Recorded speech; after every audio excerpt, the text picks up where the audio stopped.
Presidential aspirant Bongbong Marcos equates being biased to being anti-Marcos, and to talk about martial law is a waste of time. In an interview with One News Monday, January 24, Marcos says his opinion on martial law is not going to change and that he'd rather talk about programs of the government. Marcos also calls GMA News anchor Jessica Soho anti-Marcos because of the treatment he received in his past interviews with a veteran journalist. The former senator earlier snubbed GMA News' invitation to participate in the Jessica Soho presidential interviews, calling Soho biased. GMA Network refutes the Marcos camp's claims, pointing out that the questions are tough because the job of the presidency is tough. Marcos also says that topics on human rights abuses under martial law and his family's ill-gotten wealth are 35-year-old issues that are already decided. But several civil cases remain pending with the Sandigan Bayan. For the criminal aspect, Marcos's mother, Imelda, is a graft convict for maintaining illegal Swiss firms. Meantime, Marcos backtracks on his stance on the government's no-vax, no-ride policy. In a separate interview with select media groups Monday, he says he agrees in principle with the policy but says in practice it doesn't work. Marcos' spokesperson Vic Rodriguez earlier said they find the policy a necessary consequence to the rising COVID-19 infections. The Commission on Elections on Tuesday, January 25, unveils the ballot phase for the 2022 elections containing the final list of candidates. 10 names are on the ballot for the position of president.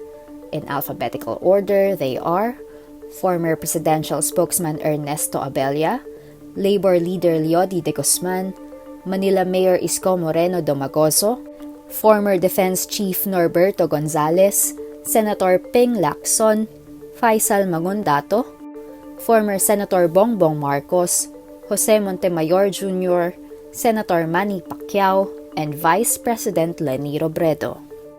Marcos Jr. is still on the final list, while the cases against his presidential bid are still unresolved at the COMELEC en banc level. Robredo, meanwhile, is the only woman in the race.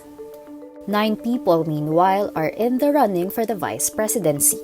They are Buhay Representative Lito Atienza, former Congressman Walden Bello, Rizalito David, Davao City Mayor Sara Duterte, Manny Lopez, Dr. Willie Ong, Senator Francis Pangilinan, Carlos Serapio, and Senate President Vicente Soto III.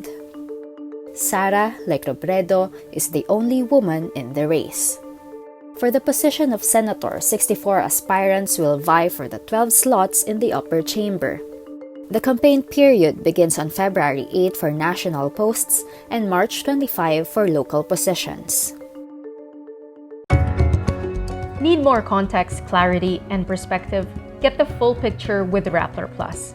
With exclusive content and events, you'll get an opportunity to discuss issues with reporters, experts, and featured guests while helping Rappler continue its fearless journalism. Join now. The Philippine Health Department says the Omicron subvariant BA.2 or stealth Omicron has been detected in the country is common among local cases of the variant. In a press briefing Tuesday, January 25, Health Undersecretary Maria Rosario Vergere says stealth Omicron is predominant in most regions in the country. Vergere says Omicron subvariant BA.1 has been detected in 8 regions and is predominant in the Bicol region and among returning overseas Filipinos. BA.1 is also the predominant subvariant detected across the world. The Philippines now has 535 cases of Omicron. Health officials stress, stealth Omicron has no significant difference from the original Omicron variant. Meanwhile, the Food and Drug Administration certifies 2 brands of self-administered antigen test kits from Abbott Panbio and Lab Novation Technologies. Abbott Panbio will be available per piece. It will also be available in boxes containing 4, 10, or 20 tests.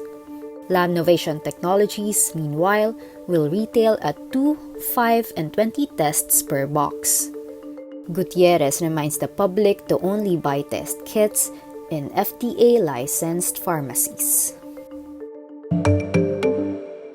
Facebook parent company Meta says it built a new artificial intelligence supercomputer that it thinks will be the fastest in the world when completed in mid-2022. In a blog post, Meta says its new AI research supercluster would help the company build better AI models that can learn from trillions of examples, work across hundreds of languages, and analyze text, images, and video together to determine if content is harmful. The social media company changed its name in October to Meta to reflect its focus on the metaverse, which it thinks will be the successor to the mobile internet. The metaverse refers to the idea of shared virtual environments which people can access through different devices and where they can work, play, and socialize.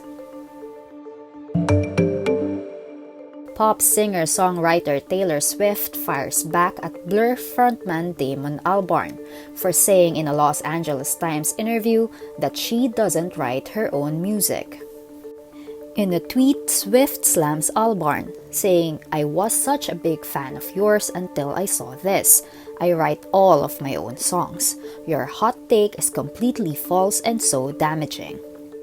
In the Los Angeles Times interview with Albarn, journalist Mikhail Wood asked about Albarn's thoughts on modern musicians while mentioning Swift as an excellent songwriter, to which Albarn replied, "She doesn't write her own songs, and that co-writing doesn't count." Fans began rallying around Swift, with the hashtag Taylor writes her own songs trending on Twitter. Albarn then apologized to Swift, saying his interview was reduced to clickbait. Swift has won 11 Grammy Awards from 41 nominations and is the first and only solo woman artist to win the Grammy for Album of the Year thrice for her solo recordings.